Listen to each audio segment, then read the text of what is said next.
President Donald Trump, still not used to saying that.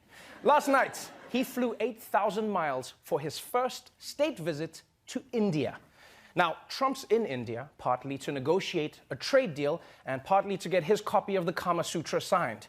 Yeah, Trump and Melania use that book all the time. Her favorite position is the one where she's on top and he's not in the room. Now, you might be wondering, how would a country full of brown people react to a visit from Donald Trump?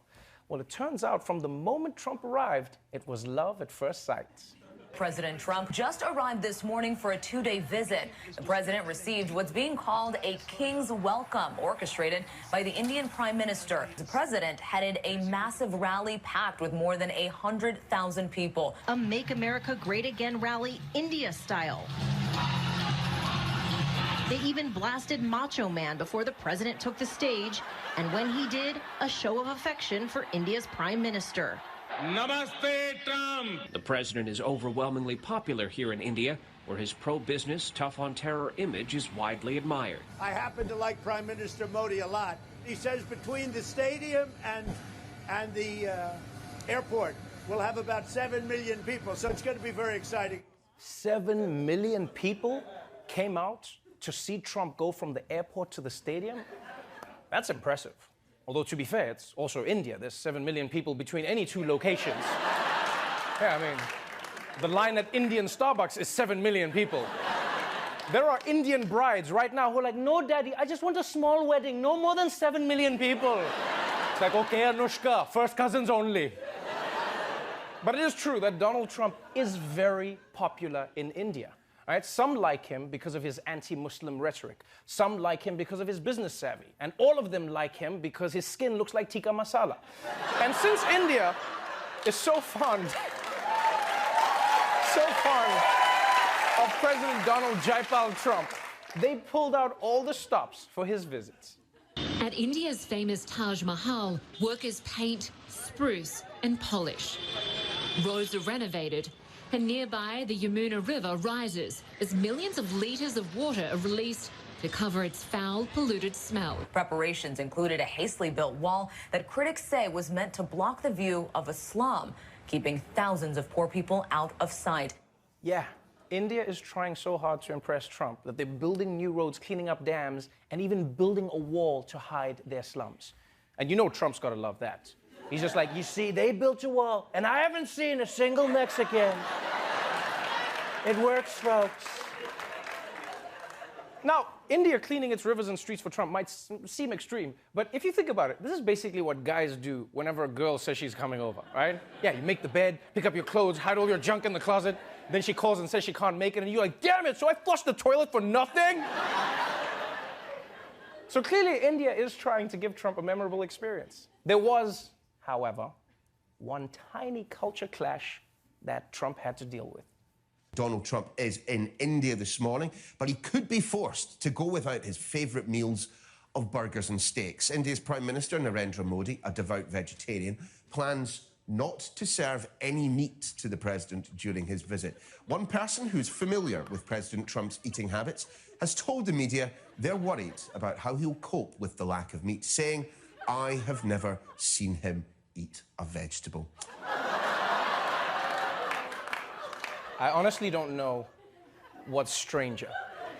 The fact that Trump might eat vegetables, or that people are actually worried about how it will go. Because you realize the news wasn't even snarky about it. They weren't like, haha, the president has to eat vegetables. They were like, yo, if Donald Trump eats broccoli, he could die. So this is going to be hard on Trump. And you know what I was thinking is what's worse for him is that cows are so sacred in India that they're allowed to just wander around in the city. So can you imagine how hard that's going to be for him? He hasn't eaten beef for 2 days, and then he's just going to start seeing cows in the streets, and he's going to be like, oh my God, I'm hallucinating. All the cows I've eaten have come back to haunt me. I'm sorry, cows. I'm so sorry. So sorry. But I will say I'm impressed because despite the beef issue, Trump is making the best of his India trip. In fact, he even made an effort to show the Indian people how much he respects them by trying to speak their language. And it went about as well as you would think.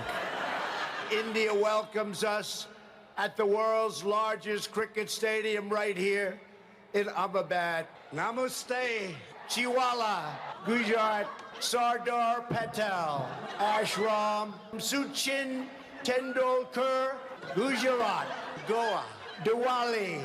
As the great religious teacher Swami Vivekanand once said.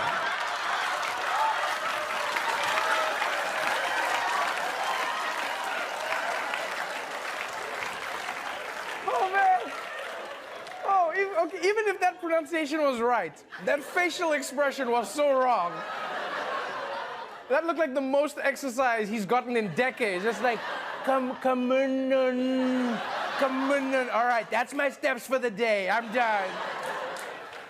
Oh, man. Now, this was really interesting. After Trump butchered half the Hindi dictionary, Indian Twitter lost their minds, right? People were coming on like, dude, it's not namaste, it's namaste. Who messes up namaste? It says namaste. But to those Indians, I say, please, don't be mad, right? Trump may not be able to pronounce Hindi words, but he can't pronounce English words either, so he's an equal opportunity offender. And besides, think about it. It would have been way scarier if Trump had come out all fluent in Hindi. Can you imagine if he just came out and he's like, "Kaise tumhare dil, main tumse pyar, aapka baal bahut sundar hai, kuch hote aaye, bigly." It would have been weird. So, that was day one of President Trump's trip to India. And you know what? I'm proud of the president. I'm really proud of him for teaching us a valuable lesson. And that is no matter how old you are, you can still go to new places, make new friends, and have new mind-blowing experiences like eating a carrot for the first time. And to that I say, namaste.